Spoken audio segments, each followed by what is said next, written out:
കൃഷിയുടെ മറ്റൊരു അധ്യായത്തിലേക്ക് എല്ലാവർക്കും സ്വാഗതം. നമ്മൾ നാട്ടിൽ നടത്തുന്ന പച്ചക്കറികളും ചെടികളും നല്ല രീതിയിൽ ഫലം തരുന്നത് നമുക്ക് ഏവർക്കും സന്തോഷം പകരുന്ന ഒന്ന് തന്നെയാണ്. അതുകൊണ്ട് തന്നെ ഇന്നത്തെ വീഡിയോ നമ്മുടെ ചെടികളുടെ ഇമ്മ്യൂണിറ്റി ബൂസ്റ്ററിനെ കുറിച്ചാണ്, അല്ലെങ്കിൽ 2 ഫെർട്ടിലൈസേഴ്സിനെ കുറിച്ചാണ് ചെയ്തിരിക്കുന്നത്. ഇതിനാദ്യമായി നമുക്ക് ആവശ്യം മുട്ടയാണ്. അതൊത്തിരി പഴകിയ മുട്ടയായാലും കുഴപ്പമില്ല, പുതിയ മുട്ടയായാലും കുഴപ്പമില്ല. ഒരു മുട്ട ഞാനൊരു പാത്രത്തിലേക്ക് ഇട്ടിട്ടുണ്ട്. പിന്നെ ആവശ്യം കുറച്ച് നാരങ്ങയാണ്.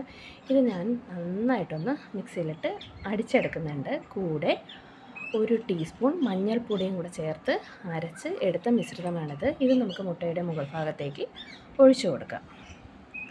ശേഷം ചേർക്കുന്നത് നമ്മുടെ ശർക്കരയാണ്. ശർക്കരയും കൂടെ ചേർത്ത് ഇതൊരു 45 ദിവസത്തേക്ക് നന്നായി ഒന്ന് അടച്ച് എവിടെയെങ്കിലും ഒത്തിരി ഇരുട്ടൊക്കെ ഉള്ള ഭാഗത്തേക്ക് മാറ്റി വയ്ക്കാം. ഇത് 45 ദിവസം കഴിഞ്ഞ മിശ്രിതമാണ് കേട്ടോ. പിന്നെ നമ്മൾ ഇത് അടച്ച് വയ്ക്കുമ്പോൾ സൂക്ഷിക്കേണ്ട ഒരു കാര്യം, ഒരു 10 ദിവസം കഴിയുമ്പോൾ ജസ്റ്റ് ഒന്ന് കുലുക്കി കൊടുക്കണം.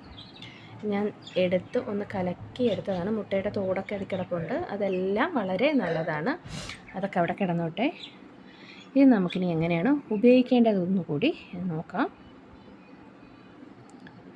ഞാനൊരു ഗ്ലാസ്സിലേക്ക് മാറ്റുന്നുണ്ട്. നമ്മൾ രാസവളങ്ങളും അതുപോലെയുള്ള ഫെർട്ടിലൈസേഴ്സ് ഉപയോഗിക്കുന്നതിനെക്കാട്ടും നല്ലത് വീട്ടിൽ തന്നെ ഉണ്ടാക്കുന്നതാണ്. അത് നമുക്ക് വിശ്വസിച്ച് ഉപയോഗിക്കാനും പറ്റും. പിന്നെ പ്രത്യേകം ശ്രദ്ധിക്കേണ്ട കാര്യം, നമ്മൾ ഏത് ഫെർട്ടിലൈസേഴ്സ് ഉണ്ടാക്കിയാലും എപ്പോഴും നേർപ്പിച്ച് മാത്രം ഉപയോഗിക്കണം. അല്ലാന്നുണ്ടെങ്കിൽ ചെടികളും പച്ചക്കറികളിലും നല്ല രീതിയിൽ കരിഞ്ഞു പോകാനും സാധ്യതയേറെയാണ്. ഇപ്പോൾ ഞാൻ 1 ഗ്ലാസ് നമ്മുടെ ലിക്വിഡിൽ 3 ഗ്ലാസ് വെള്ളം ചേർത്തിട്ടാണ് ഉപയോഗിക്കുന്നത്. ഇതുപോലെ ഡയറക്റ്റ് നമുക്ക് ചെടിയുടെ ഇലകളിലും മൂട്ടിലും എല്ലാം ഒന്ന് ഒഴിച്ചു കൊടുക്കാം. ദ്രുതഗതിയിൽ ചെടികളിൽ ഫലം തരാനും ഈ വെള്ളീച്ച അങ്ങനെയുള്ളതിൻ്റെയൊക്കെ വരവ് നിൽക്കാനും വളരെ നല്ലൊരു ബൂസ്റ്ററാണ്. നല്ല രീതിയിൽ ഇത് വിളവ് തരും. ഇനി നമുക്ക് രണ്ടാമത് തയ്യാറാക്കേണ്ടത് നമ്മുടെ ഫിഷ് അമിനോ ആസിഡാണ് കേട്ടോ.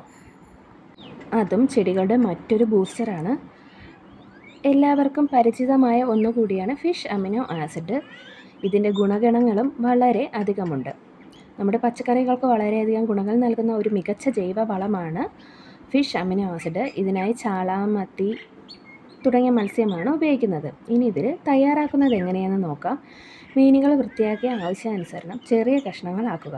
1 കിലോ മീൻ എടുക്കുകയാണെങ്കിൽ 1 കിലോഗ്രാം തന്നെ ശർക്കരയും നമുക്ക് എടുക്കണം.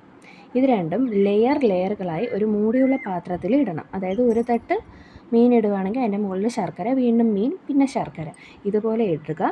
10 ദിവസം കൂടുമ്പോൾ നന്നായിട്ടൊന്ന് ഇളക്കി യോജിപ്പിച്ച് കൊടുക്കുക. 45 ദിവസത്തിന് ശേഷം ഇത് നന്നായിട്ട് അരിച്ചെടുത്ത് ഇരട്ടി വെള്ളത്തിൽ ചേർത്ത് 4 ഇരട്ടി വെള്ളത്തിൽ ചേർത്ത് നമുക്ക് നന്നായിട്ട് ഉപയോഗിക്കാവുന്നതാണ്.